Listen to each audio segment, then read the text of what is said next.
Igbo ndị ọma jibiri ekene m unu asị m ebe ọbụla esi afụ iru m ya bụrụ ụtụtụ ọma ọ bụrụ ehihie ọma ya bụrụkwanụ mgbede mara gị mma ka chi fọrọ taa pụtara gị ihe ọma aha m bụ Emilia Onyinyechi Nwankwọ kpọọ m Adaọla Edo obi abụrụ m sọ aṅụrị anyị pụtara iro ịgba ụmụnne anyị nju ọnụ ihe gbasara omenala Igbo maka na ọ na-emezi ụfọdụ ndị pụta ala ndị ọzọ ha echefuo omenala ndị Igbo ụfọdụ hapụ omenala mebe omenelu ụfọdụ ejemewe omenala ndị ọcha ya mere ji wepụta ka anyị jụọ ụmụnne anyị omenala ndị Igbo ha ma ka anyị wee mara ma uche ha aka dịkwara ya ndị ọzọ esikwe na ya wee na-amụta ihe ị nwere ike ịgwatụ m omenala ndị Igbo ndị ma omenala Igbo mmadụ ụzọ ịtọ for now bụ na eme ya na-akpa agwụ bụ na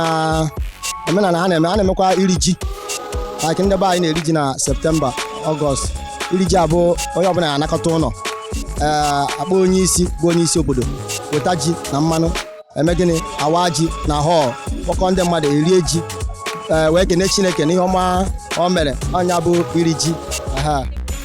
ịkpa agwụ bụ gịnị? Ịkpa agwụ bụ ndị anaghị eje ụka na-eme ya na dịka mgbe nke nna m ha a na-eme ya ndị na-eme dibịa so ọ bụ omenala ndị Igbo ka ọ bụ ihe a na-eme bụ a na-anatakwa n'ụlọ egbu anụ dị iche iche wee kpekwala chi ha na-ekpe wee gwakwa ha na ọ debere ha ndụ ọ chekwara ụmụ o mere ike ihe na-aga n'ihu nke a bụ ọzọ ihe ndị Igbo na-emekwa nke ọzọ a na-emekwa bụ iti mmọnwụ ọ na-abụkwa a na-eme every year a na-eme na New Year na-eme na Disemba ọ bụ ihe na-ejikọta obodo ọnụ ka ọ bụ ihe ọma nwere omenala ichi ọzọ omenala dịka ịma ọgọdọ that's what they call traditional marriage enwegasị omenala dịka festival na erigasị ji ma ụmụ ihe echichi dị iche iche so ndị mmafọ so ya iri ji iti mmanwụ ịgba nkwụ nwaanyị iti ma ichi ọzọ bụcha omenala ndị Igbo daalụ nna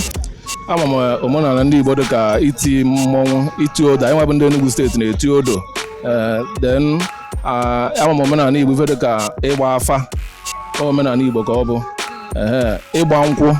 bụ omenala Igbo eji wee mara ndị Igbo o buru nnukwu ibu mana ndị aga ndị dọtagoro. Kedu ife a na-eme n'iti odo anụ ikwu maka iti odo bụ ọsọsọ mmemme ụmụ nwoke na-eme so maka na anyị na-afụ ya dịka mmụọ maka anyị na-afụta ya dịka nnukwu mmemme n'obodo anyị na-eme ya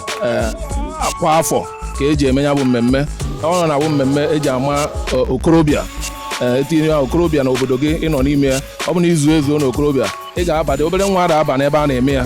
ọbụla na-agba akwadocha eke iticha ya apụta n'ọgbọ ọ bụrụ ebube ndị mmadụ afụkwa na n'ọva ekwuru ka a na-eme